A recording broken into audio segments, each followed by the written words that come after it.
All right, everybody, welcome to Math with Grace. Today we're going to be working through Math 7, Book 710, Lessons 1 through 5. Lesson 1 begins on page 2, and it's titled Old Testament Shekels and Talents. So we're going to be doing some more conversions, right? The shekel was the basic measure of weight in the Old Testament. Since it was used mostly to weigh precious metals, it was just as much a unit of money as a unit of weight. And it may have weighed about 0.4 ounces or 11 grams. 2 quarters in the U.S., just as a scale reference, right, weigh about 0.4 ounces, okay? So 2 quarters weigh about the same as a shekel. The most common large unit of weight and money in the Bible was a talent. It was 3,000 shekels, weighing about 75 pounds. So we have some conversion factors here. Okay, 1 talent is about 75 pounds. 1 shekel is about 11 grams. We're going to read Exodus 30, 22 through 25, and 31 through 33, and we're going to write the recipe for the holy anointing oil in these measurements. Okay, so let's grab our Bibles. All right. I'm going to set it kind of like right here. Hopefully we can get it all in the screen at the same time. All right. Exodus 30, which I'm on, 22 through 25. So it says, Moreover, the Lord spoke to Moses, saying, Take also for yourself the finest of spices, of flowing myrrh, 500 shekels. Okay, so myrrh, 500 shekels. Okay. Of fragrant cinnamon, half as much. Well, what's half of 500? Right, it says right here, 250. And of fragrant cane, 250. I'm going to assume this sweet calamus is the same thing as my Bible says cane, but let me check real quick. All right, after consulting another edition, okay, yeah, so 250 of this sweet calamus, or my Bible says cane, and of cassia, 500. Okay, according to the shekel of the sanctuary, and of olive oil, a hin. Okay, you shall make, oh wait, do we need to go that far? Okay, you shall make of these a holy anointing oil, a perfuming mixture, the worker of a perfumer. Okay, shall be a holy anointing oil. So this said, 1 hin. Sorry, I lost my train of thought. 1 hin. Okay. And then it says, according to verses 31 through 33, were the Israelites to make this oil for personal use? Probably not, because it already said it was a holy oil. But let's come over here to 31. Let's make sure it's on screen here. You shall speak to the sons of Israel, saying, This shall be a holy anointing oil to me throughout your generations. It shall not be poured on anyone's body, nor shall you make any like it in the same proportions. It is holy, and it shall be holy to you. Oh, one more verse. Whoever shall mix any like it, or whoever puts any of it on a layman, shall be cut off from his people. Okay, so this is a oil for the Lord alone. Okay.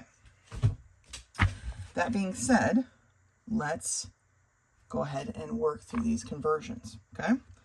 So 500 shekels of myrrh is how many grams? That's our first conversion. Okay, so I'm going to do the work down here. Oh, this answer to number 6, of course, is no, right? All right, so 500 shekels. And the conversion we know is right here, right? I have shekels. I don't even know how. We'll just call them SKs. I don't know how you would now abbreviate that. Since I'm starting with shekels, though, I want my shekels in my conversion to be in the denominator. So we'll just call it SK. And then 11 grams will be in the numerator. So my shekels are going to cancel, which is what we want. And then we multiply across, right? 500 times 11 is, well, 5 times 11 is 55, right? And then there are 2 zeros in 500. So it is 5,500 grams there are, let's see here, there are 1 kilogram is equal to 1,000 grams. Okay, that's the conversion for that. So if there are 1,000 grams in a kilogram, if we move our decimal place over 3 places for the 3 zeros here, then we see that this is 5.5.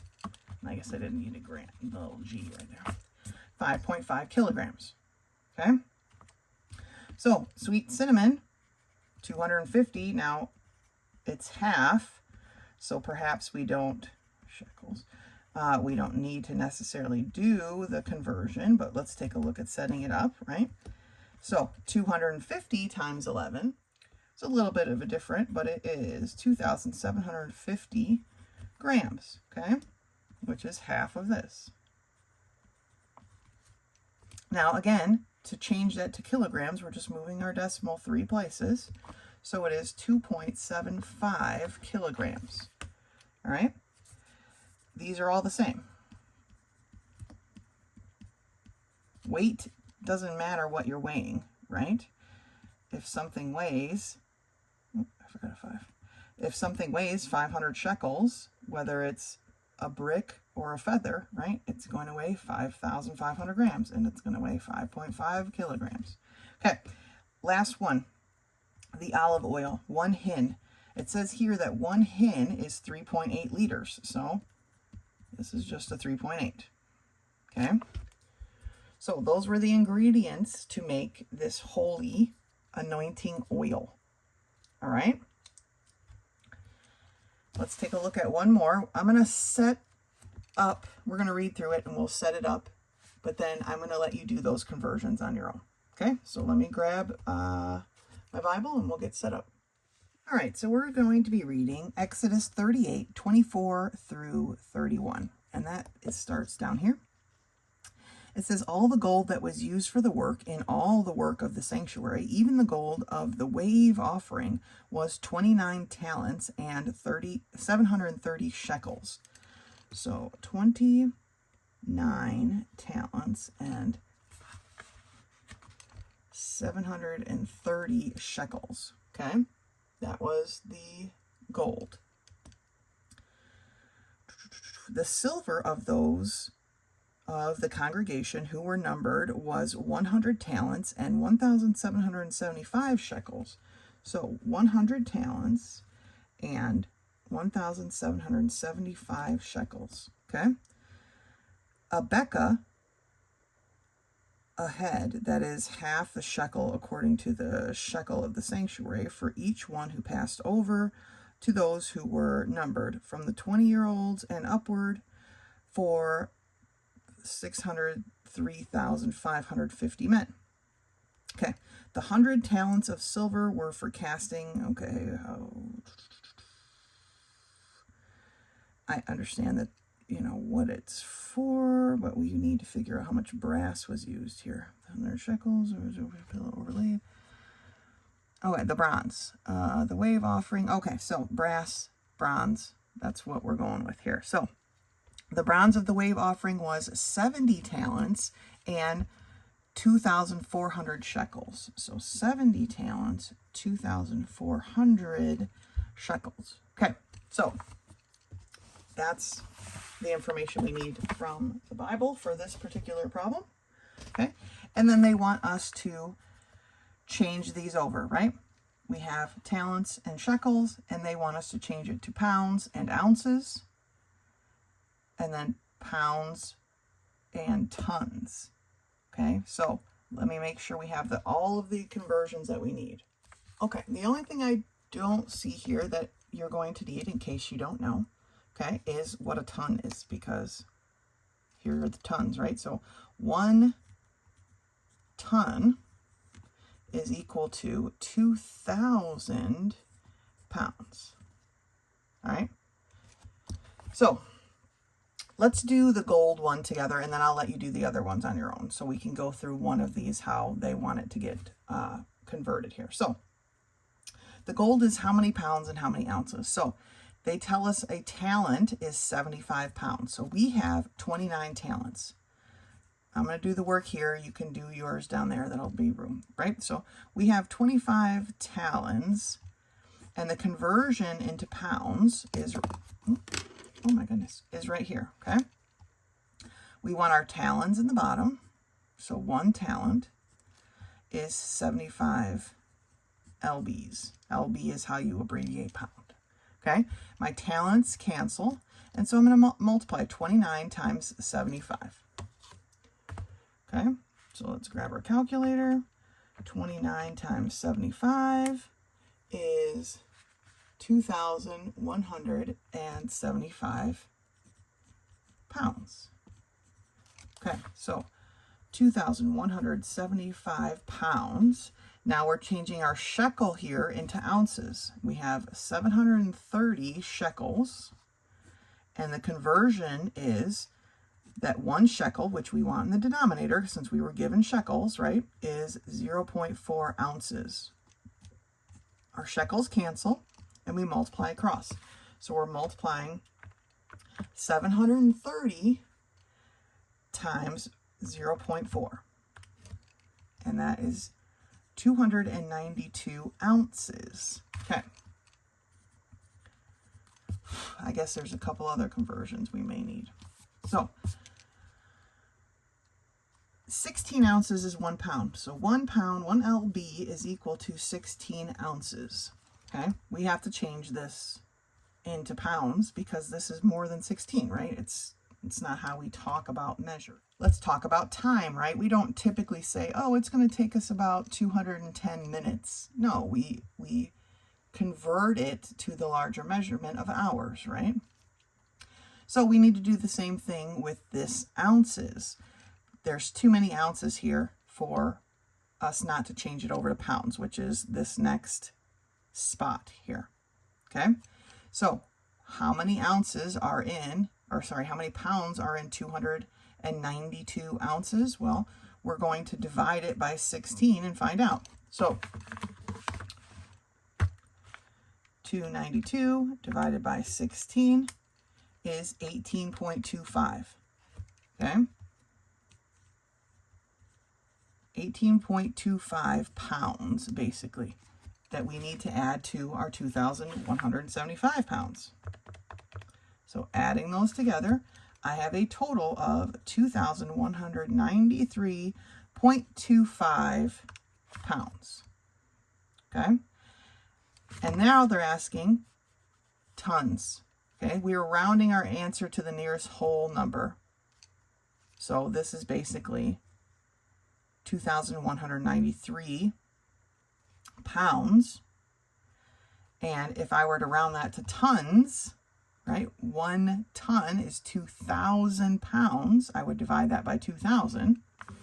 So 2,193 divided by 2,000 tells me it's 1.0965 tons, and they want it rounded to the nearest whole, which is just 1 ton, which is why there's no S here. Okay? So those are the steps we need to take. All right, I'm going to leave those other 2 conversions for you because these conversions are nothing different than we've done. We've been doing conversions this whole time. We're on book 10. You guys are doing amazing. This is the last book. I know you can get this. All right. Go ahead and finish those. Finish the We Remember. Meet me back here when you're ready for lesson 2. Lesson 2 begins on page 6, and it's titled Special Sets of Numbers. There are 3 sets of numbers we're going to be talking about today, and those are the counting numbers, and they are the numbers that we use to count things, and we always start with 1 when we count things, right? They are the whole numbers, and they are all the counting numbers plus 0, and then there are integers, which are all of the whole numbers and their opposites, okay? All of these numbers are infinite, right? Even if you count and you don't start with 0 or a negative number, you can count on and on forever, amen. All of these numbers are infinite. They go on, and all these sets are infinite. They go on and on forever. But the set of counting numbers is a subset of the whole numbers, right? All of the counting numbers are in the set of whole numbers, but not the other way because the whole number has a 0, right? Just like all of the whole numbers are part of are a subset of the integer set. It's just that the integers also has negative numbers, okay? No zero. Or, sorry, zero has no opposite is what they're saying. So -1 and 1 are considered opposites. 0 doesn't have an opposite. It just is, okay? So there we go. At the top of page 7 is our question for the day. Circle each number that belongs to the set. So remember, the whole numbers start at 0 and then include the counting numbers. So that is 8 is the number we count with. 0 is part of the whole numbers. 72. Okay, and you might be thinking, well, 9.5 is in there, but it's technically not a whole number, because remember, the whole numbers are the counting numbers plus. Okay, so we're not really talking about decimals right now. That's a different thing. That's another step up from integers, and we'll get there someday, but not today. So integers, remember, are the whole numbers and their opposites. So 8 was a whole number, so it's an integer. This time the -25 gets included. 0 was a whole number, so it's an integer. Same with 72. Now the counting numbers. Remember, we start at 1 and we count. Okay, so 8 for definitely sure, and 72 is all that belongs in that group. Okay, so as a review, the counting numbers, the numbers we use to count, 1, 2, 3, 4, okay? Whole numbers are the counting numbers and 0. Integers are the whole numbers and their opposites, knowing that 0 has no opposite, all right? Those are the 3 basic first sets of numbers we're going to be discussing. And that's it for this lesson, okay? So go ahead and finish the We Remember and meet me back here when you're ready for lesson 3.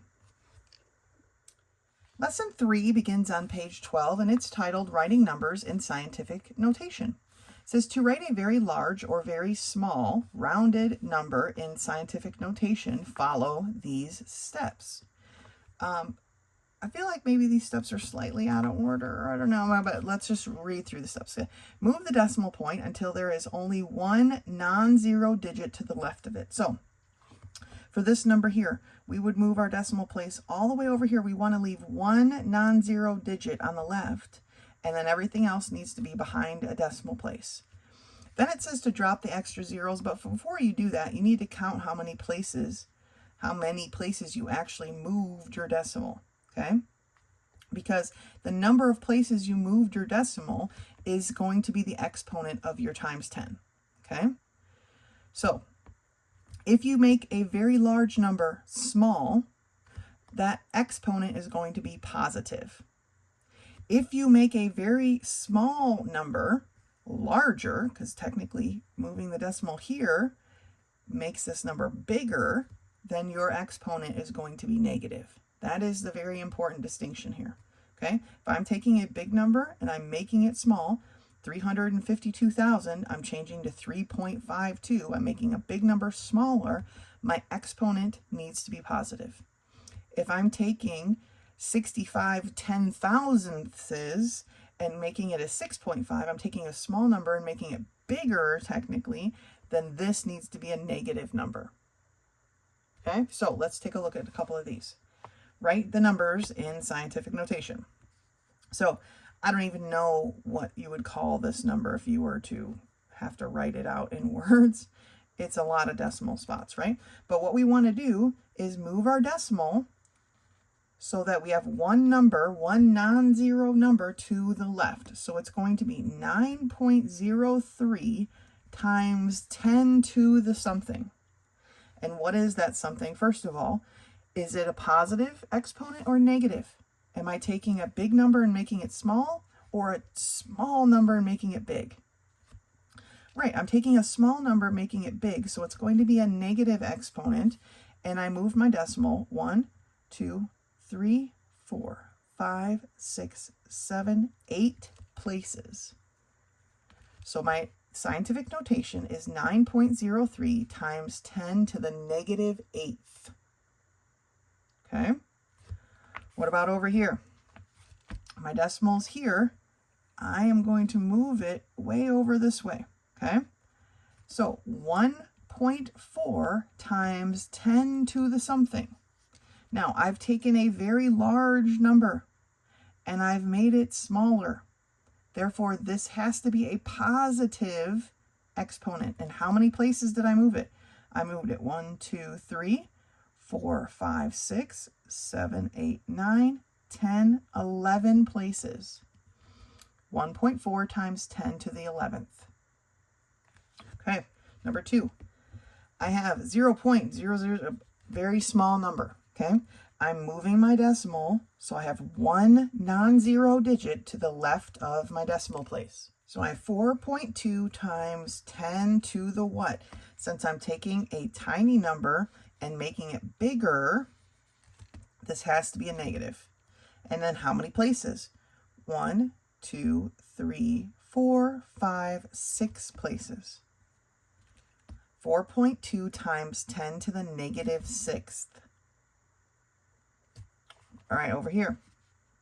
I have a very large number, and I'm moving my decimal, and it's going to make it look smaller, right? 2.16 times 10 to the what? It's going to be a positive exponent because I took a big number and I made it small. 1, 2, 3, 4, 5, 6, 7, 8. 2.6 times 10 to the 8th. Okay? Number 3.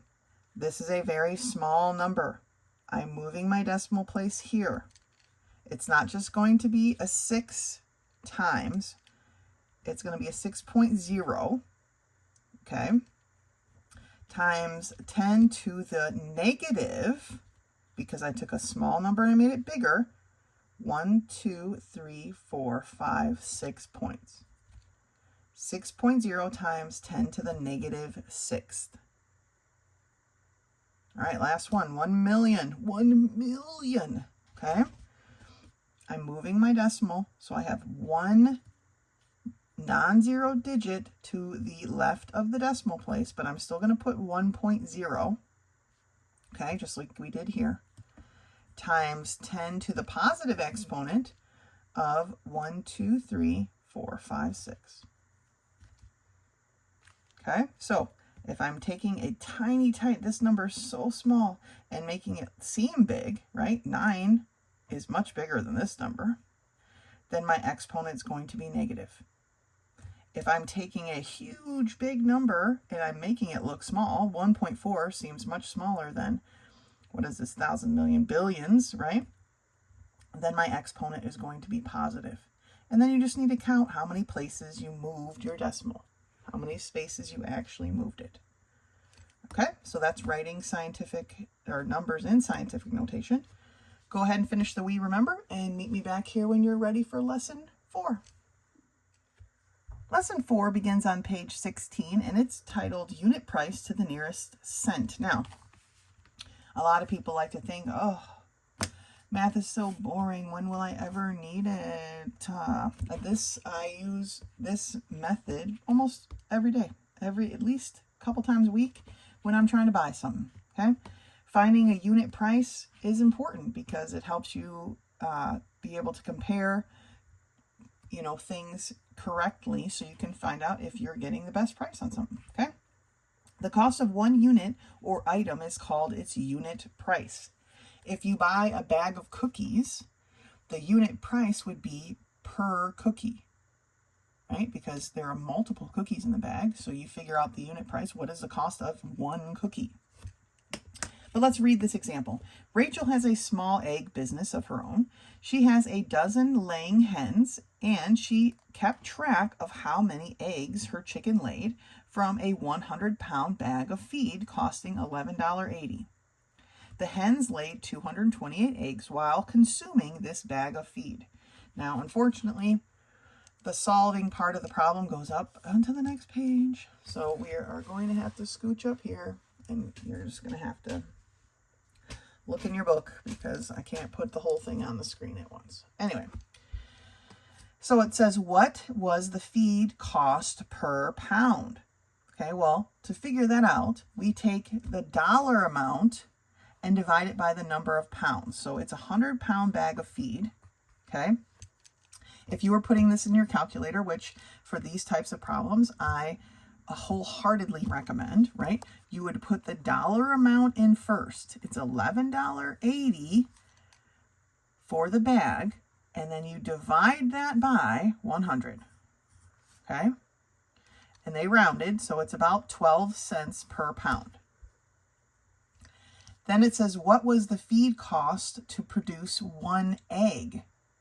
So again, when we figure out unit price, we always put the dollar amount in our calculator first, and then divide it by the number of things. First, we divided it by the number of pounds, okay? Now we're dividing it by the number of chicken eggs. 228 eggs were produced, okay? And so it costs about 5 cents of feed per egg. So the point is, when we're figuring out unit price, it's always the money first divided by the number of things, okay? So let's take a look at these. Unfortunately, for this particular example, they only give us 2 problems to do, which is disappointing. But that's okay, we'll make it work. It says, find the unit price to the nearest thousandth of a dollar, then round to the nearest cent. The first one is done for you, okay? Here's the thousandth of a dollar, and then they round it to the nearest cent, right? $0.03 is 3 cents. So, Sarah is pricing some flower seeds in a garden catalog. Calculate the price per seed of the various flowers. So, the Sweet Williams, I don't really know much about flowers, so I don't know what that is. But 50 seeds cost 89 cents. So how much is it per seed? So 0.89 divided by the dollar amount divided by the number of seeds. So 0.89 divided by the number of seeds tells me my seeds cost 0.0178 cents. Okay, when we talk about dollars, we really only use 2 decimal places, right? But they want a little bit more. They want it to go to the nearest thousand, so they want 3. So they want us to round a 7 based on an 8. So it is $0.018. Okay, 18 thousandths of a dollar. Then to get the price per seed in cents, we need to round a 1 based on an 8. Okay, and that tells me it is 2 cents per seed. All right. For the sunflowers, 20 seeds cost $1.95. Always the dollar amount first. $1.95 divided by the 20 seeds. Okay, 1.95 divided by 20 tells me my seeds cost 39 cents. Oh, I multiplied, clear. Sorry. $1.95 divided by 20. I was like, wow, that worked out really weird. Okay. So we're talking about dollars. We started out talking about dollars, so our answer is in dollars. So $0.0975. Okay.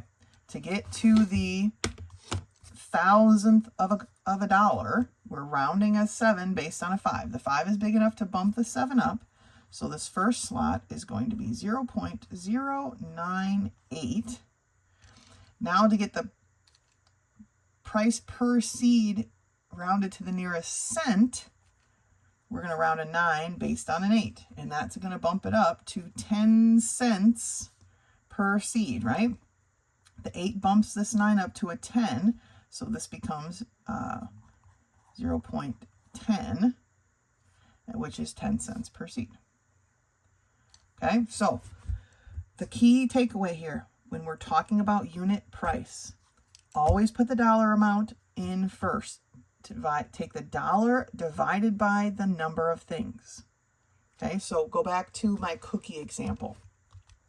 Say you wanted to buy a bag of, or a box or container, whatever you would call it, of Oreos, and they are $4.68 for a family-sized box of double stuffed Oreos. I don't know, whatever. And there are, how many cookies? Let's say there are 48 cookies in the box. Okay, how much is it per cookie? You put the dollar amount first, divided by the number of cookies. And then you can figure out how much it is per cookie. Always the dollar first, divided by the number of things, divided by its weight, divided by the number of individual things in the package or whatever. You know, up here we did the dollar amount divided by the number of eggs she collected. And we also did it divided by the number of pounds in the bag. Okay, either way is acceptable. But it's always the dollar amount first. Okay? All right, that's unit price.